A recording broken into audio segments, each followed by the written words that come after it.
Comdt Public Donny, agus go háirid muintir bhuió san áit bhfuil mu de seasanach, Gemini in a feed, ó fear an Comdt General Tom Maguire, as an Christian seo, ó for se bás a gís céad agus a héin. Agus sin fear Tom Maguire a hasan fód go gan tíl. Duine gon de dína dearnach a bhí fácaí gon dárna dál ile éireann. Bunóibh ní dear gach déag chu éis a toghchan mór, agus a bó mór a bhíag sin féinnig an am, chá bhaim mí ainear ní déag. Agus dan se sin dílis gon dál sin go dtí an lá a bhuair sé bás. Agus tá sé tiltte go mór aige, chum na hána bheith díntar chula bliain go dtí an lá tá neamháin, tá an muid le chéile. Beidir an bliain seo nach bhfuil nar a daoine agus a bhíoch bliain tuile. Ach ní miste sin. Cuibe an dhéana muid chum na háin agus gon dearmad a dhéine ar na daoine ar nús Tomás a dan dílis. It's 30 years today since Comdt General Tom Maguire died. My God, 30 years, where does the time go? When this village here was a hive of activity with Republicans, through ones from all over Ireland, special branch, all of these people, even in death, they feared him. At the age of 101, he gave his whole life for the Irish Republic, all 32 counties of it. And when they all took slippery slopes into Leinster House and other places, Tom, despite pressure in early 22, stood for what he believed in and stayed firm till the present day that he died 30 years ago at the age of 101. A remarkable man who put his life on the line at the battle, especially in Toomey-Cady in 21, and his comrade Michael O'Brien was killed. You know, many would like to forget about those people and that they never existed. But there are still true Irish people who believes in what Tom stood for and what he set out to do when he stood in the second All-Ireland Dáil. And he stayed true to that until it was broken up and divided when the Free State accepted Leinster House in 22, and we know what has come of that ever since. We'll have more of that in the main oration, but first of all, I suppose, we'll have Reid Lane. And I call on Joe Malone to lay the first read here on behalf of the Republican movement. Joe Malone, our President of Republican Sinn Féin from Westmeath.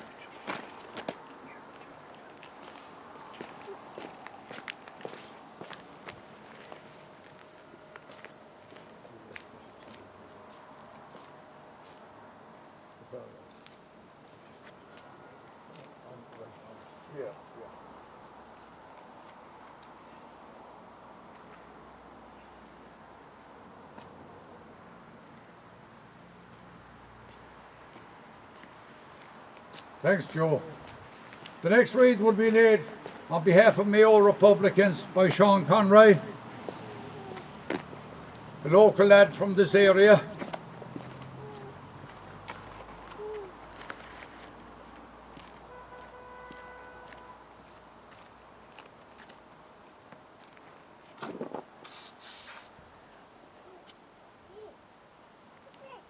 Good morning, Sean. I just mentioned a couple of people that has passed on. I know John May died a couple of years ago. He was always here. And Bertie Morton from nearby Carlastrand, who was here all his life and very close with the Maguires down through the years. We'll remember them this evening as well. And I think we'll have a decade of the Rosary and then we'll have the main oration. Ornyar, Tornyar, can you for Tanum, could you go the reef, can you tot the hill and Talum, or you Tornyar? She the bad with it all along and across the Tonchi and last penny, which in the Rogus penny on Torah the Vernisa. She the bad with it all along and across the Tonchi and last penny, which in Ross penny on Torah the Vernisa. She the bad with it all along and across the Tonchi and last penny, which in the Rogus penny on Torah the Vernisa.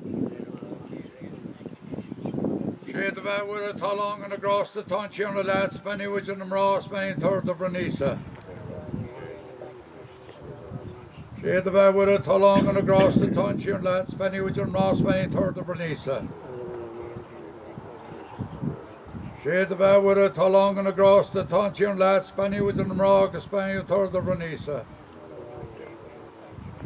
She the bad with it all along and across the Tonchi and last penny, which in Ross penny on Torah the Vernisa. She the bad with it all along across the Tonchi and the last penny, which in the Rogus penny on Torah the Vernisa. She the bad with it all along and across the Tonchi and the last penny, which in the Rogus penny on Torah the Vernisa. She the bad with it all along and across the Tonchi and last penny, which in the Ross penny on Torah the Vernisa. Glór den air den waxen spyr Eve. Mar Jehovus, mar Tafos, Face Gebrach, let Gina see it. Amen. And now, big spyr Eve. Amen. Now, the weather is not too kind to us all. Before the showers come in, I call on the man that's to deliver the oration this evening from North Galway, like some of Tom's comrades in the past. It is fitting that we have a man here this evening from Caltra, Chris Kilcommons, who will give you the oration. From Margaret Chris.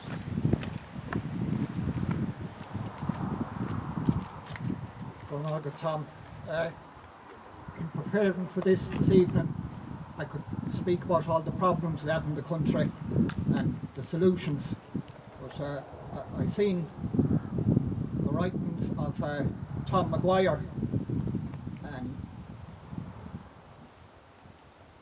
there can be no doubt, and it can't be wrong if that's what I read. So this is The Mind of Wolf Tone by Tom Maguire. During the long, bitter, unceasing struggle extending over 750 years that this country has had with England, many great men have been produced. Men whose mighty deeds in the interests of their motherland have been an inspiration to those who succeeded them to keep alive the torch of nationality for which they struggled and fought and died. But foremost of all of these great ones we put Wolfe Tone, not alone did he work and strive and suffer for the sacred cause of Irish nationality, but for the first time in history of our country, he made clear to the world and to us who were to come after him what our demand was and the means by which we could obtain it. Others who had gone before Tone, obeying the strong call of the motherland, felt within themselves what he had put into words and left us the guiding principles of our national faith. Pádraig Pearse of glorious memory, himself the most profound political thinker of our day, and perhaps the greatest student and discipline of Tone, said that in the mind of Tone was above all the men of his time or after the time. It is that great mind of Tone that expresses the truth that is unassailable today, as when uttered by him, that Ireland would never be either free, happy or prosperous until she would be independent, and that independence was unattainable while the connection with England lasted.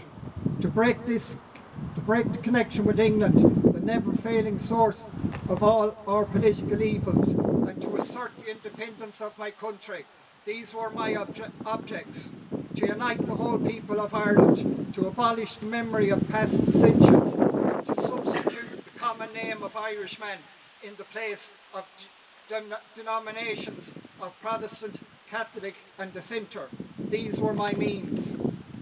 Tone here expressed the full gospel of Irish nationality, the gospel that all parties in this country who claim to be nationalists would like to have us believe is the one which they give their allegiance.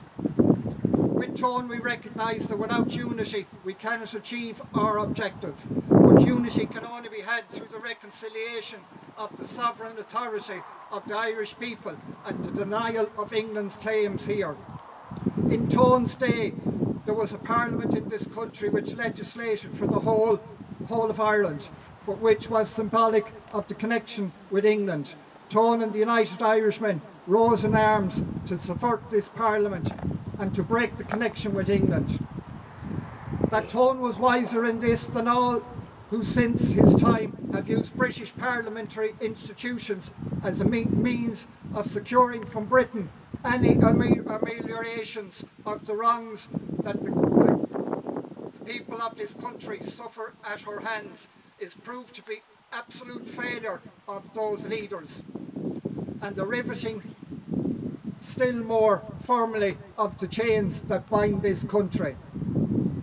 Grattan, a pathetic figure in the Parliament House of College Green, realised when it was too late that volunteers, had they not been disarmed, would have been the greatest bulwark against the onslaughts of those who England had bribed to vote away his Parliament, such as it was. After Grattan, the next to turn their minds of the mass of the people of Ireland to a British Parliament was O'Connell. While coercive acts were passed, the people imprisoned, shot down in the Tide Wars as at Skibbereen, O'Connell spent his time in Parliament as the tail of an English party, only to state when dying, broken-hearted, that Ireland was not worth one drop of Irish blood. After O'Connell, the next person worthy of mention was Parnell, and although the English failed to corrupt him in the same way, they encompassed his ruins by other means. After Parnell we had Redmond. When Redmond entered that Parliament first, he was not as corrupt as he became later at the later day. But when England was engaged in a life and death struggle, he began recruiting among the people of this country, asking Irishmen to go out and fight England's battles, as a result of which the bones of thousands of Irishmen were left rotting in the fields of Flanders. After Redmond, we have the promises of those who told the Irish people in 1918 and again in 21 that they would not tolerate interference from any outside power, but who later took the oath of allegiance to that power. So corrupt did they become that today the barracks of Ireland bear testimony to their corruption and perfidy. The divisions, the spites, the jealousies that make it more difficult for those who are striving to get back again on the path that Tone would have had them tread. If then, as history proves, the apostolic succession of the faith of Tone has descended to us who remain true to our allegiance to the Republic, we must at all times prove ourselves worthy disciples. We must immediately set about the learnings more about our great apostle and to model ourselves on him. He saw clearly the path that led to the goal of Irish freedom, and having seen it, held on its course despite all obstacles, mighty though they were.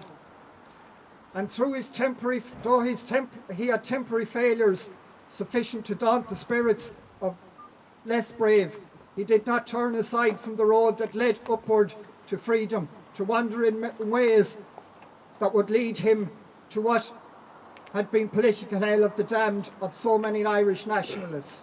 To those who are prone to be despondent, who smile cynically in a superior way to the small band who today stand out in the open to preach the gospel of Tone, should bear in mind that Tone's methods triumphed before in Ireland, and that though the tide may be running against us at present, the tide does not run one way always.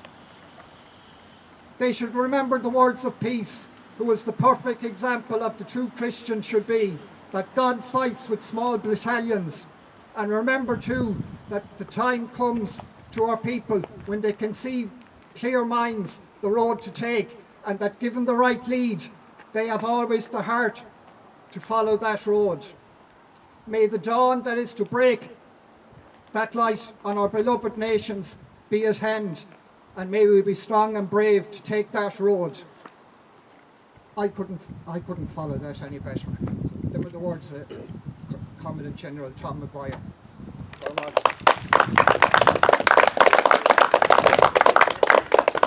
Dromagad Chris. Níor mór an foc le déan se chuir lei sin is ná rudí scríb agus a dúirt an Comdt General tá seo nacht agus chodílis agus a bhí se agus na rudí dúirte a tháinig fear. The things that he said and the things that he prophesied. And there was a man here that used to chair this meeting nearly every year, who's left us a couple of years ago, Dan Hoban, and he was here this time 2 years ago. And Dan would have known more, a lot more of Tom through other things down through the years than I would, or maybe that any of us would. So Dan used to spill it out here, what happened, the powers he gave to the Irish Republican Army, and all that. And all them things is very important. And it's very important that if we are but one person, as Liam Lynch once said, we must be more steadfast and keep up our beliefs and stand by what Tom stood for. Speaking to somebody earlier on, Nisha Mungwan mentioned to me about what's happening all over the country and all over Ireland, and we've been taken over by foreign powers and taken over by English powers, and all those things that's gone in, such as windmills, this, that and the other, with no value to the Irish people, and they call themselves Irish names, this, that and the other. It's no value.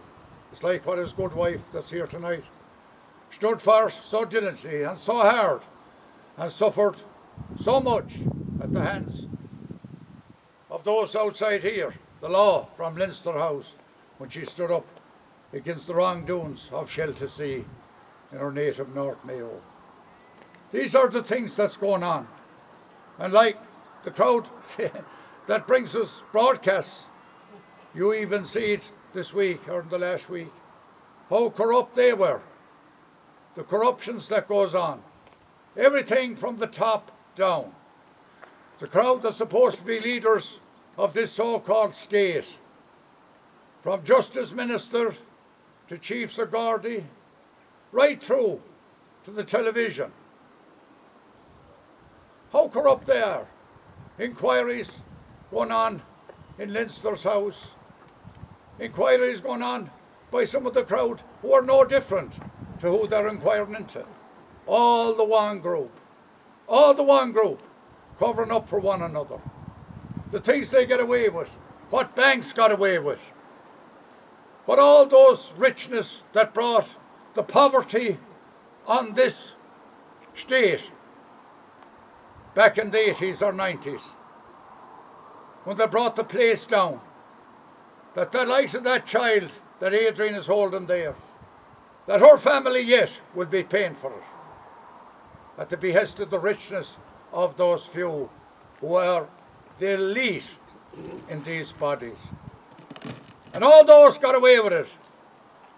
While a woman in Cork took a loaf out of a supermarket to feed her hungry children and got 3 months in jail. Yet, the rest of these got away scot-free. Of course they did, because it's a program I remember one time, Kramer versus Kramer. The guilty investigating the guilty and getting them cleared at the end of the day. But there's still a few with rebel and Fenian blood in, still here in Ireland. And there's the faithful few that will always stand up against all the crookedness and against all the odds and against all the status quos, not alone here in Ireland, but in all the corrupt countries of the world. where the ordinary people of the ground are being maltreated shamefully and without respect. Nisha will sing an old rebel Well, it's Irish song, Roisin it's Roisin Dove, Chile. Agus no more the Thomas Maguire. Agus Dan, agus on Dr. Shaw. Agus a band, Christina.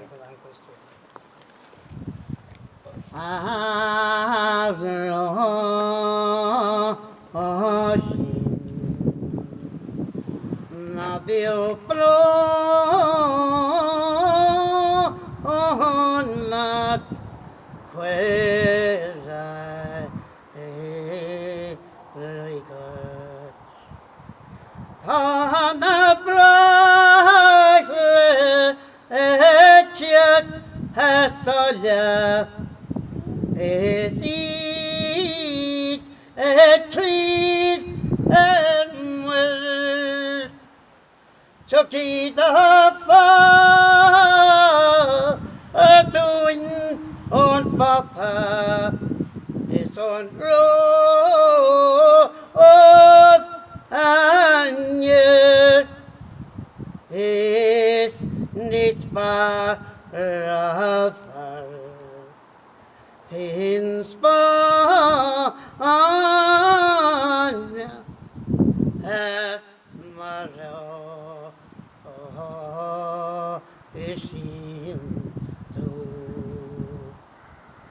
is Satan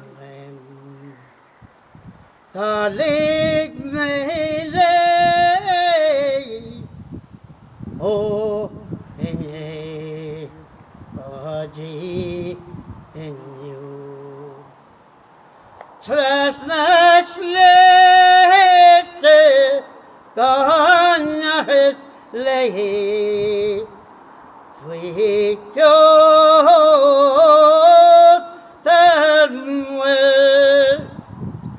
on the cat medley more on so is the cure Ergakti ichim es maro ishin tu malai tu me avli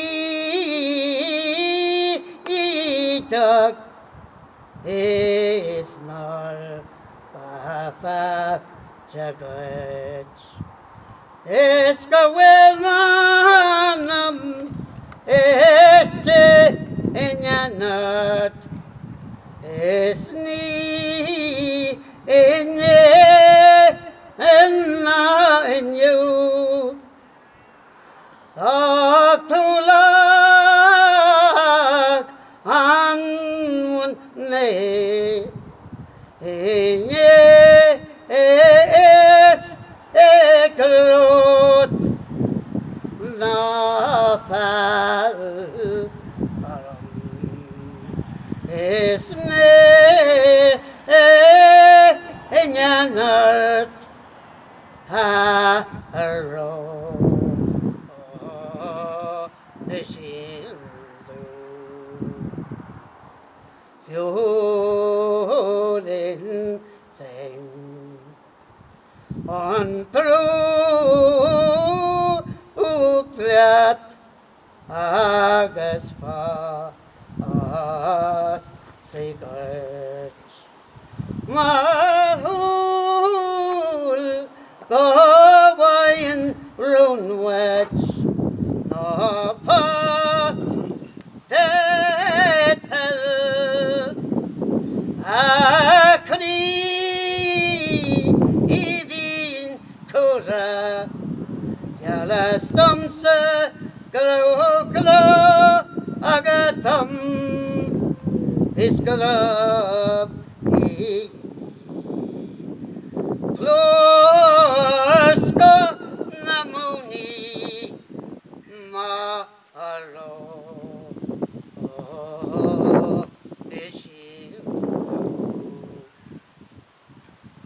Aye, on in a tilcha train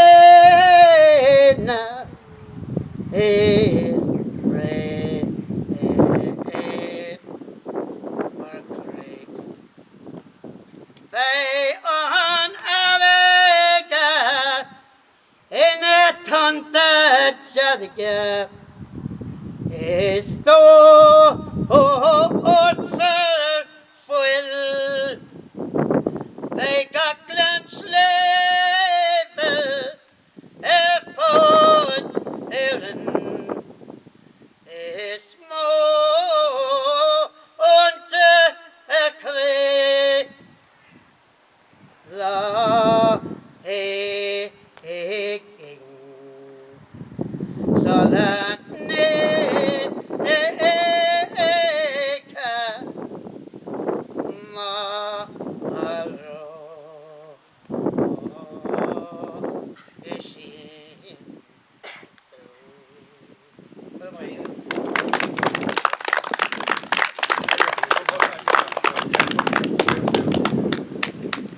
Sin dánaí tuch le cléochtú sústais an ordead nach agus a chéadúí chul man dáin sin ag sochairde an tuchtrán bhí Rory O'Brady dúirte ag sochairde Pedro Grífa drom Shambo gundran lítrama riad má blian tóchain.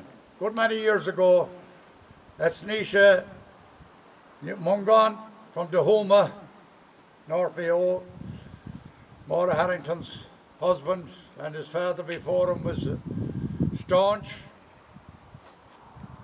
on the people for the land, something like the Land League and Republicanism. And he also, I'd like to mention, before we leave here, he was the man that canvassed with me for Udros na Gaeltacht in 1994. And I stayed with Maura and Nish in their house in Dahoma.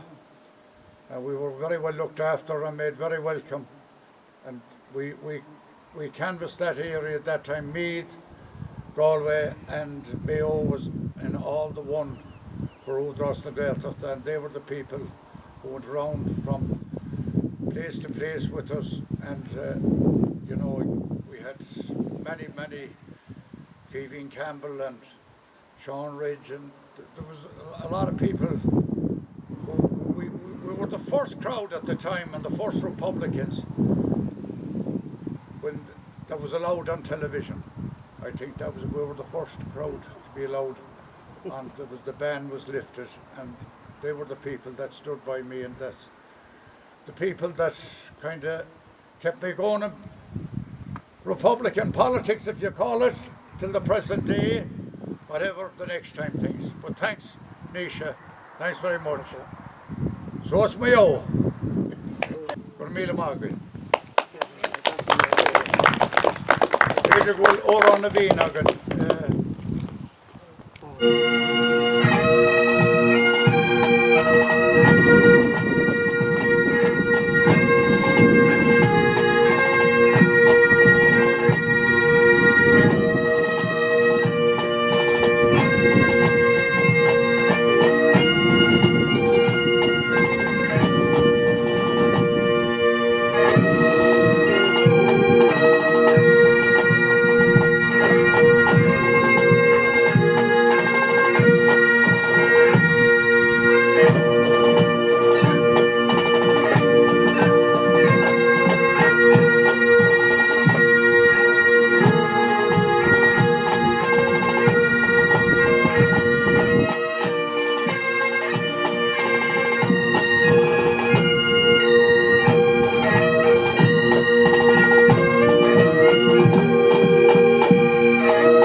Thanks, Chris.